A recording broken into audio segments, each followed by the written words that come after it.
Hello friends, आप देख रहे हैं लाइसेंस राज। इस वीडियो में मैं आपको बताऊंगा एसबीआई के क्रेडिट कार्ड के बिल के बारे में। हम किस तरह से उसको पेमेंट कर सकते हैं और हमने क्या करना चाहिए। बहुत सारे लोगों में दुविधा होती है कि जब क्रेडिट कार्ड का बिल पेमेंट होता है तो एक्चुअली वो मिनिमम अमाउंट को पे करते हैं और उसके बाद में अगले महीने में जब बिल जनरेट होता है तो बहुत सारी अमाउंट ऐड होके आ जाती है। जैसे कि आप यहाँ पर देख रहे हैं, मेरा मिनिमम ड्यू है यहाँ पर 4,409 रुपये और मेरा जो सेटलमेंट ड्यू है यानी कि मैक्सिमम अमाउंट जो मुझे पे करना है वो 10,600 रुपये है। ठीक है, मिनिमम अमाउंट है 4,400 रुपये। तो बहुत सारे लोग क्या करते हैं कि मिनिमम अमाउंट को पे करते हैं। बहुत सारे लोग, मुझे तो लगता है जहाँ तक कि 90% लोग मिनिमम अमाउंट को पेमेंट करते हैं और मैक्सिमम जो ड्यू रहता है वो वैसे ही रह जाता है, क्योंकि अब फिर ये 6,000 बच जाता है। अगर आप यहाँ पर 4,400 अगर पे कर रहे हैं तो मैक्सिमम अमाउंट और मिनिमम अमाउंट का डिफरेंस करेंगे तो तकरीबन 6,000 का आता है। 6,000 के ऊपर मंथली बेस पे इंटरेस्ट लगता है और मंथली बेस पे जब इंटरेस्ट लगेगा तो वो अगले महीने में वो तकरीबन 1,000 रुपये के आसपास फिर वापस से बढ़ के आता है। तो इसीलिए कभी भी जब बिल पे करना है क्रेडिट कार्ड का तो इस अमाउंट के ऊपर बिल्कुल भी ध्यान नहीं देना है। बिल जब पेमेंट करना है तो इसको पेमेंट करना है। आपका एक स्पेसिफिक डेट डिक्लेयर होती है, तय रहती है जिस तारीख को आपका बिल जनरेट होता है। उसके बाद में जब बिल उसके बाद तकरीबन जब बिल जनरेट होता है तो मेरे ख्याल से 20 दिन के बाद उसे पेमेंट करना होता है। 20वें दिन, 21वें दिन शायद।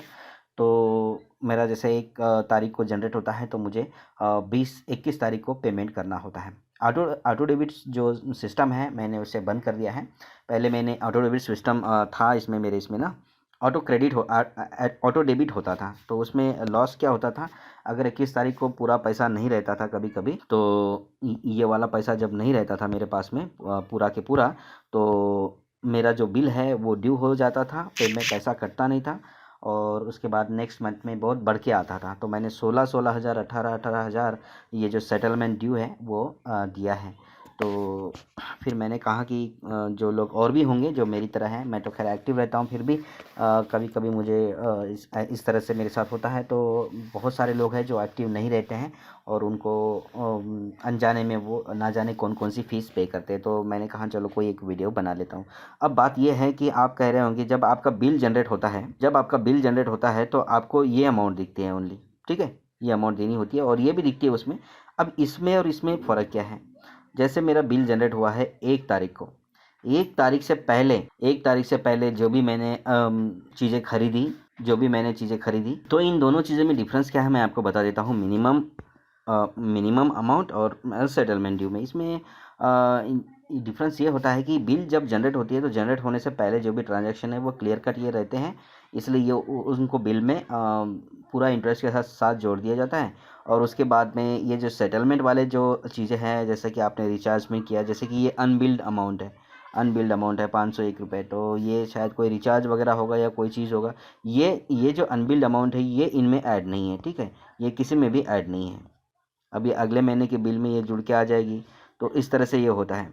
तो वैसे ही बिल जनरेट होने से पहले ये अमाउंट आपको दिखाई देता है, जनरेट होने के बाद या फिर इंटरेस्ट नहीं लगता है तब ये जो सारे के सारे अमाउंट है, यानी कि फॉर एग्जांपल आपने वो जो भी सामान खरीद लिया, सामान खरीदने के बाद में बिल जनरेट हो गया तो ये अमाउंट वहाँ पर आ गया। अब बिल जनरेट हो गया, सब कुछ हो गया, जो सेटलमेंट हो गया सारा के सारा, तो उसमें क्या होता है कि उसके बाद में जब हम ट्रांजैक्शन करते हैं तो वो अमाउंट जुड़ते रहता है, वो इसमें जुड़ते रहता है। ठीक है, इसमें जैसे जुड़ते रहेगा उनका कोई फिक्स डे होगा ना। जैसे हमें तो बिल मिलता है 1 तारीख को, जो भी स्पेसिफिक डे होगा, लेकिन बिल उनके सिस्टम में कब अपडेट होता है, उस अपडेट के बाद अगर ट्रांजैक्शन करेंगे तो वो इसमें आ जाते हैं, सब ऐड हो जाते हैं। ठीक है, तो इसके ऊपर इंटरेस्ट तो वो लेंगे ही ना। अगर वैसे इसके ऊपर इंटरेस्ट नहीं लगता है, लेकिन आपने सिर्फ मिनिमम अमाउंट ही ड्यू किया है, पे किया है, मिनिमम ड्यू ही पे किया है और इसके बारे में नहीं सोचा, तो अगले बार इसका इंटरेस्ट लग के आएगा और अच्छा खासा इंटरेस्ट लग के आएगा, मल्टीपल इंटरेस्ट लग के आएगा और वो हमको पे करना होगा। यानी कि वो अगर इस अमाउंट को, सेटलमेंट ड्यू को अगर हम बिल को पे नहीं करते हैं तो हमें ज़्यादा इंटरेस्ट देना पड़ता है। अगर इसको पे करते हैं समय पे तो हमें कोई भी इंटरेस्ट नहीं देना होता है। ठीक है, ये ध्यान रखिएगा। इसीलिए ये अमाउंट जो है नेक्स्ट मंथ में जब बढ़ के आएगा तो बहुत ज़्यादा बढ़ के आता है। इसलिए जो भी अगर आपके पास क्रेडिट कार्ड है तो अगर आप हर चीज़ को ध्यान में रखेंगे तो पेनल्टी नहीं लगती रहेगी, नहीं तो इन क्रेडिट कार्ड्स जो होते हैं उनमें बहुत पेनल्टी लगती हैं।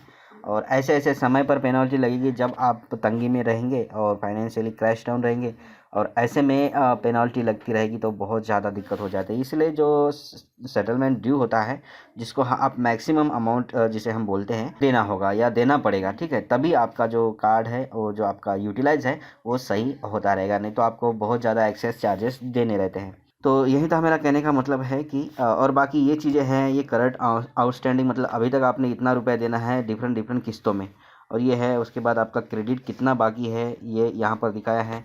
रिवार्ड पॉइंट्स कम होते रहते हैं, जैसे अगर आपने यूज़ नहीं किया तो वो कम होते रहते हैं। मेरे 5,000 थे एक दो महीने पहले, अब ये 3,000 ही रह गए हैं क्योंकि मैंने उनको यूटिलाइज़ नहीं किया है। और बाकी जो अभी एक बिल जनरेट होने के बाद में जो भी आप ख़रीदारी करते हैं तो यहाँ पर दिखा देता है कि अभी अगले बिल में ये जुड़ के आएगा, ठीक है।